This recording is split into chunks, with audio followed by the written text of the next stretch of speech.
Imagine getting a phone call and you pick it up. You hear a loved one's voice and they are threatening to take their own life unless you send them money right now. This happened to Albert. Albert got on the phone and heard what he thought was his nephew's voice. There was a car crash. His nephew admitted that he was texting and driving, and there was a pregnant woman who was now hurt. Soon, Albert found himself on the phone with what he thought was the defense attorney. And the attorney told him that money was needed for bail. So Albert went to the bank, withdrew $6,500 in cash. Then he drove across town to a grocery store. Inside is a little bank and an ATM. $100 bill by $100 bill, he puts the money into the ATM, he presses in a code, and off it goes. He goes back home, and the next day he gets another phone call. $5,000 more is needed, the attorney tells him. So he goes to the bank, he withdraws the money, drives across town again, gets to the grocery store, puts the money into the ATM machine, gets home. The next day, another phone call. Devastating news. The pregnant woman's baby has died. There is going to be a settlement. They need $16,000 today. Albert tells his nephew over the phone, "I don't have it." He is all but wiped out from those first two transactions. He says that his nephew gets upset with him, he gets angry, he gets desperate. He tells his uncle, "You have to send me this money or else." But Albert can't. Albert gets off the phone, he's shaking, he's alone. He spends the next week in agony, trying to figure out if he might be able to just scrape the money together somehow, but knowing that it is impossible. At the end of the week, he decides to call his nephew, check up on him. He wants to know if his nephew is able to scrape the money together from somewhere else, but also is very concerned about his nephew's mental state. His nephew picks up the phone, and he's in good spirits. In fact, he doesn't even mention the case. So Albert decides to ask him, how's it going? His nephew is confused. "I don't know what you're talking about. I wasn't in a car crash. There's no case. And there's no pregnant woman, and there's no dead baby, and now Albert has no money." So Albert decides to go back to the grocery store. He gets to the little bank, and there's a bank teller on duty that day. She recognizes him because on that first day, she and a security guard tried to intervene. But Albert told them that this is a family matter and he could not discuss it. Unbeknownst to him, the bank teller had stopped the transaction. And remember, this is an all-cash transaction. She has no idea who Albert is. This is not his grocery store. She had never seen him before the first day. She was able to return $6,500 to him. And even though he's still out $5,000, he is extremely grateful that someone was watching out for him when he didn't even know that he was the one at risk. And that's what cybersecurity is about. You are looking out for people who don't even know that they are at risk. Helping people is why I decided to start a series about online scams. It's why I focus so heavily on artificial intelligence, and I'm very optimistic about AI. And it's also why I decided to get into TV news in the first place. So this is a picture of me from 20 years ago at my very first TV station, WSIL. It would take a couple more years before I realized you're not supposed to wear shiny fabric on air, but I digress. I covered criminals and crimes and courts. So I was talking to victims, I was talking to criminals, I was inside courtrooms, and it landed me in jail. I was handcuffed, I was put in back of a squad car, I was fingerprinted, I had to squat and cough, if you know, you know, and I had to shower with delicer. And I did all of this in front of a camera because this is for a news story. And as I'm sitting in my cell, staring at the commode, because there is nothing else to look at when you are in a cell by yourself, and I said out loud that if people knew that this is where they would end up, if this was the consequences of their actions, I don't think that they would commit crimes. Well, a lot of people are not thinking of these consequences. And even if they are, when it comes to online scams and when it comes to cyber crimes, I mean, the payout's so good. You know, $16 billion was stolen from Americans last year in online scams, according to the FBI. And those are just the cases that we know about. Shame and fear and embarrassment are some of the reasons that people do not report these crimes. So those numbers are likely a lot higher, and these are growing every single year. Now, I've done a lot of other things in my career that's given me a little bit more insight into why we are at this crossroads right now, why we have such an issue with online crimes. This is a picture of me with some journalists in Iraqi Kurdistan. And basically there was like 100 journalists that were teaching in digital and social media.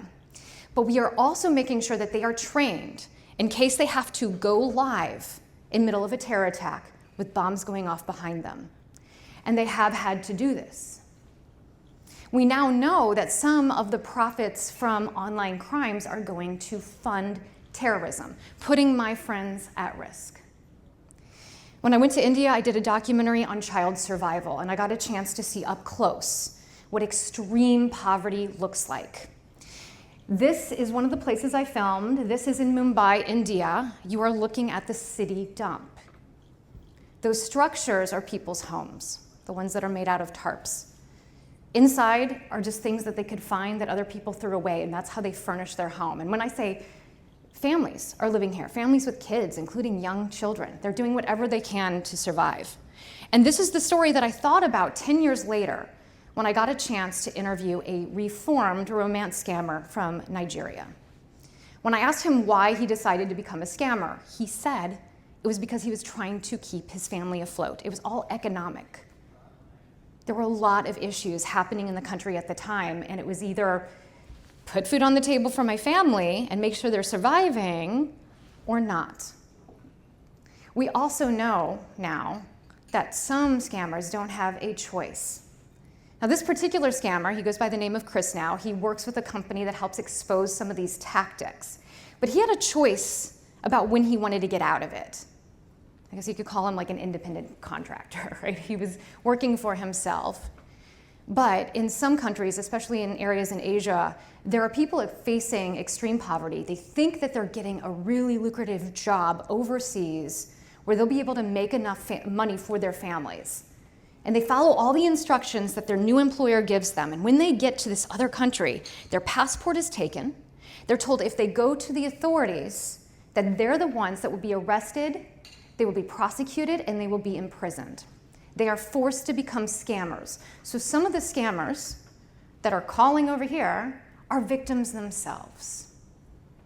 But I have hope, and that's because of artificial intelligence. So I've spent a lot of my career doing all kinds of different things. I've been throughout the country. I've worked in Illinois, stations in Florida, in California, spent most of my time here in the Washington, D.C. area, and this is where I became the first local TV news anchor to have artificial intelligence as my official beat. And that means that I've gotten a chance to go up close and personal with some really cool technology. Robots, all kinds of things, right? And a lot of the people that I talk to that are in this space are trying to solve some of the world's greatest problems, including poverty, including trying to figure out if there's a terror attack before it ever happens. So I see AI as being a solution, but there's a good and bad side to everything. One of the AI tools that I was really excited about, this was a few years ago, was voice cloning. So the very first time that I had my voice cloned, I was doing a story with a company that is creating authentication and detection software. So they're able to authenticate your real voice, and they are able to detect a cloned voice. So all they had to do was go to my Facebook page. They found one of my Facebook Live videos of me talking in front of the US Capitol, and within 24 hours, they had cloned my voice. And when I listened to it back, I thought, okay, I don't talk like that, right? It's kind of robotic. Okay, maybe I did talk like that in my first job when, news anchors sound like they're reading, kind of thing. But I'm like, okay, but if I listen to just the voice, if I'm just judging it on the voice, that is me. That's my voice. If you told me I said that, I would say, yeah, probably 20 years ago when I was a newbie anchor and I was just learning the craft, I sounded maybe a little robotic. So you could have fooled me. And of course, now this technology is a lot better. It does not take a day to clone a voice. It takes a matter of minutes. But what's so interesting about this story is I learned a lot about this technology. I found out that our voices have like a fingerprint. And I can't tell the difference between a real voice and a cloned voice some of the time, and I'm probably not going to be able to tell it all in the near future. But I like to think of it like a dog whistle. I can't hear that whistle, but a dog can hear it very easily. So when it comes to detection software, I may not be able to tell if it's a real voice or a cloned voice, but an AI that is programmed to detect it will be able to do so. I also found out that this technology works really well if it's already embedded into an infrastructure. Because I'm not going to get on the phone with a scammer and say, hold on, even though I'm freaking out or I think you're a loved one and you're going through this big thing, let me open this app and remember how to use it and see if this is really your voice. Right? We're not going to take all those steps. It's just not going to happen, especially when we're freaking out about something that somebody just called us about and we're in a panic. But it works really well if it's already in a system, like a bank, for example. Their customer service department could have detection software so that their service representatives can find out if it's a real voice versus a cloned voice and if it's actually that particular customer's voice. And this type of detection software in the future is not going to be optional. This is going to be something that is a necessity. And that is because there is a battle happening right now between the good and evil side of artificial intelligence. And I think that we need more ethical people in this fight. So I'm one of those people that love to talk to people. I'm a journalist, right? So I love to talk to people. I love to listen. I like to hear their stories. I like to know, why they think the way they do. And yes, I am the person who actually books the middle seat on a plane because then I have two people that I could talk to for the whole flight. Please don't hate me. They're great conversations if you listen in, I promise. Unless you're trying to nap. But a lot of people tell me, I don't like AI, right? If I mention I'm in the AI space, they don't even ask me what I do in the AI space. They're just giving me their opinion. I don't like it. I don't trust it.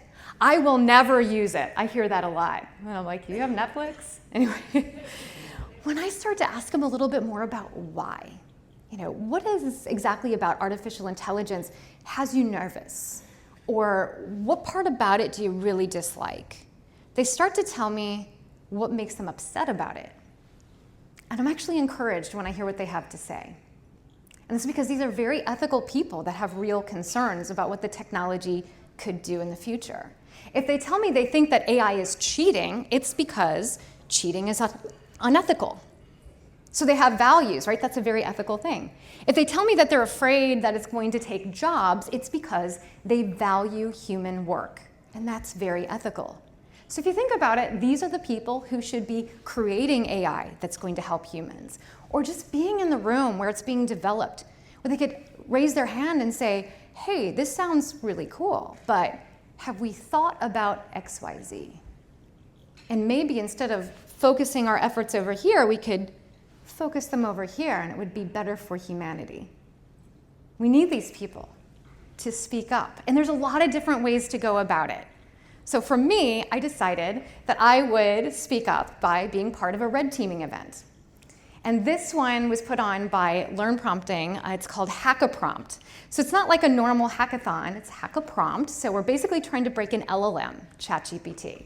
Now, who in here has seen the movie The Net with Sandra Bullock? Awesome, okay. Or any 90s hacking movie where they're saving the world one floppy disk at a time. These movies came out around the time that I was starting to see news articles about kids that were close to my age that were hacking and getting into all kinds of systems. And of course, my first thought was, that is so cool. One of my very first boyfriends, I might have thought he was a hacker. That might have been the reason. I was like, hey, you. So I'm seeing this as my big opportunity to be that white hat hacker that I've always wanted to be. I completed 11 out of 12 challenges. The first thing that I was able to do to get the LLM to do was tell me how to make a bomb. I got it to reveal a secret code word. And in a hypothetical game of chess with one of its AI characters, I got it to make an illegal move to a position that does not exist on the board. So I was killing it. I felt amazing. I was in the top 50 of the leaderboard at one point. But I started to have these mixed emotions. I started to feel guilt. I started to feel disgust with myself. And that is because of this little guy here, this character. This is Pajama Sam. And Pajama Sam is a little boy who is afraid of the dark. He is programmed to go on a mission to overcome his fear of the dark. It's a very noble mission. He's very cute about it, but he's also very focused. Do you think I was able to break him? Okay, I heard one yes and everyone else is silent, so I feel like everyone's like, no, I don't think you're able to break Pajama Sam. I was. Any guesses as to how I did it? I threatened Pajama Sam's mother's life. And I got graphic about it. I told him what was going to happen if he didn't follow my instructions. And the thing is, Pajama Sam had no idea that I was actually the one threatening his mother's life. I was his friend. I was here to walk him through it. I was here to help him. I was using the same tactics that I have seen used on victims of scams. And the great news about red teaming events is that all this information is being shared with the developers so that they can create better guardrails to prevent this kind of abuse. And I thought to myself, there's no way scammers are saying, yeah, let me reveal everything that I do. So I went ahead and did it. And I feel good that I was able to share some of that, but just me doing that didn't feel good. So if you can imagine, if somebody like me is capable of doing that in a simulation, what is someone with no ethics capable of doing in the real world? It's a very, very scary thing. But that's the evil side of AI. There's a really good positive side of AI. And as I mentioned before, we can start using AI to fight against scammers and online crimes. And again, the scammers are using AI. We got to use AI to fight AI. There's a whole bunch of stuff that we're going to have to do. Because in the right hands, AI can actually save lives. And this is a really great thing. I have talked to so many people that are in this space that are doing wonders, including in the medical field. So there's a woman named Carolina that I interviewed a little bit earlier this year, and she was diagnosed with breast cancer. The thing is, she got her test results in before her doctor got a chance to call her with those results. You know how you have your medical app and it's like, ding, your results are in, and we often look, right? Like, we can't really read what it means. There's all this medical terminology. So the same thing happened to her. She knew that it was cancer, but it had all this different medical terminology. What does it all mean? So she took the file and she uploaded it to ChatGPT's deep research model. And it was able not only to tell her what she was facing, what all those medical terms meant, but it did it in a very empathetic way. I am so sorry you're going through this. And by the time that her doctor called her, she now had a list of questions for her doctor. The shock had worn off. She was ready for next steps. And because she has a case that is not very clear-cut, she continued to turn to ChatGPT to get more clarity on the direction that she was going, on the possibilities that she had to consider. Even finding other research of people that were similar to her case, and seeing what they did. And she told me that she cannot imagine anyone going through an illness like that without a resource, without AI. Because she's the kind of person that would love to sit down with her oncologist for 5 hours a day and pepper her with questions and get all the answers. The oncologist, as great as she is, cannot do that, but ChatGPT can on a daily basis. She and her husband also turned to ChatGPT to coach them on what to say to their 2 young children, telling them that mommy has cancer and is going to lose her hair. They have had such a good experience with ChatGPT. And of course, it's very important to make sure they're not getting misinformation, disinformation, or hallucinations. But isn't it easier when you're in that space to go to work every day and protect against these things when you know that you're doing it for a family in need? And sometimes we might even need to protect ourselves from our cats. So we're talking about technology, we have to bring up cats, right? What do we not? So earlier this year, I went to CES in Las Vegas, and I got a chance to meet with the founder of Only Cat. It caught my attention because I'm a cat mom. And it was really interesting. He decided to create this high-tech cat door because his brother adopted a cat that loved to bring in gifts, as cats do. Cats love to bring you gifts, like mice and rats and lizards and snakes and birds and legless lizards, which I didn't even know were a thing, and you are welcome. I am not showing you that picture. Yes, I could have, and I didn't, and I've seen it, and you can see it online. It is a thing. But anyway, it's so interesting to me. He decided not only to create this door, but put a camera on it and use AI technology to tell if the cat has something in its mouth. And if it does, it locks them out of the house. Now, if they drop the gift, they can come in. But they can also keep other neighborhood cats from coming in the house as well. So I thought, well, this is cool. It's kind of extreme, right? But then he told me about some of the other uses for it. People that are immunocompromised sometimes have to give up their cats simply because what the cat is bringing into the house could be a health hazard for them. Or think about a family with little kids crawling on the floor and mom and dad didn't know that the cat brought in a gift. Are we all done eating? Okay, I didn't realize this because I have an indoor cat, but apparently some cats like to bring their gifts inside and finish the kill off. So it can be very gruesome. But again, this is not just cool tech. This is a safety device. So if there's one thing I want to leave you with, it's this. Artificial intelligence is not just about data. It is about people. And AI can be the superpower that you use to become a hero for humanity. Thank you so much.